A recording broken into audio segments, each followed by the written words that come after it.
سوال جو موصول ہوا ہے یہ پوچھ رہے ہیں کہ مہنگائی جو بڑھتی جا رہی ہے اور بڑھتی ہوئی مہنگائی کے پیش نظر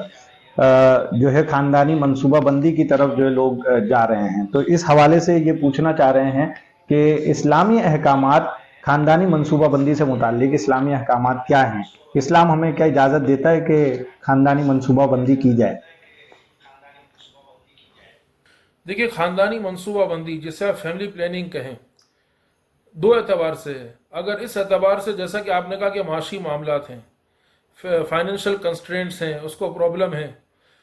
بے روزگار ہے، اگر اس اعتبار سے اگر آدمی فیملی پلاننگ کرتا ہے تو یہ تو دور جاہلیت کا طریقہ ہے کہ آدمی کو اللہ پر بھروسہ نہیں ہے۔ قرآن پاک میں کہ اللہ تعالیٰ نے سب کے رزق کا ذمہ لیا ہوا، آدمی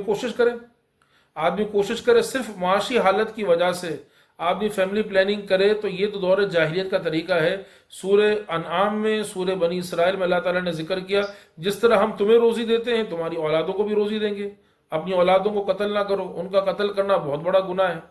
یہ تو گناہ کی بات ہے۔ اس اعتبار سے اگر فیملی پلاننگ کی جائے کہ معاشی معاملات ہیں، بعض ماڈرن طبقہ ایسا بھی ہے، ابھی تو ہماری عمر ہی کیا ہے بچوں کی، ابھی تو ہم انجوائے کر سکیں اپنی زندگی، اس اعتبار سے اگر فیملی پلاننگ ہو تو یہ سراسر ناجائز ہے، ایسا نہیں کرنا چاہیے۔ ہاں، اگر میڈیکل پرابلم ہو، کوئی دیندار، ریلیجس اور اوتھینٹک ریلائبل ڈاکٹر ہو، وہ یہ مشورہ دے کہ یہ خاتون کی صحت کے لیے بہت نقصان دہ ہے اور یہ ان کے لیے بہت بہت رسکی ہے،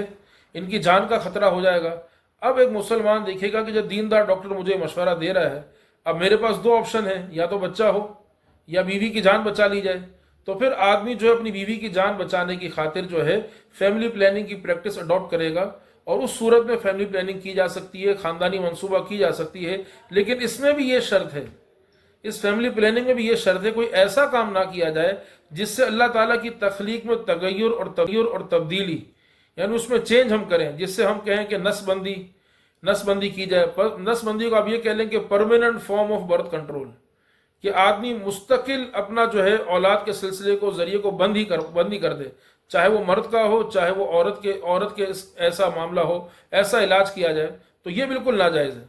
اللہ تعالیٰ کی تخلیق میں تغیر اور تبدیلی کرنا ناجائز ہے، اور اس کے علاوہ مجبوری ہو تو پھر فیملی پلاننگ کی جا سکتی ہے، جیسا کہ میں نے ذکر کیا کہ اگر عورت کی جان کا خطرہ ہو، اس کی صحت کا معاملہ ہو، تو پھر فیملی پلاننگ اس اعتبار سے کی جا سکتی ہے۔ بہت شکریہ مفتی صاحب۔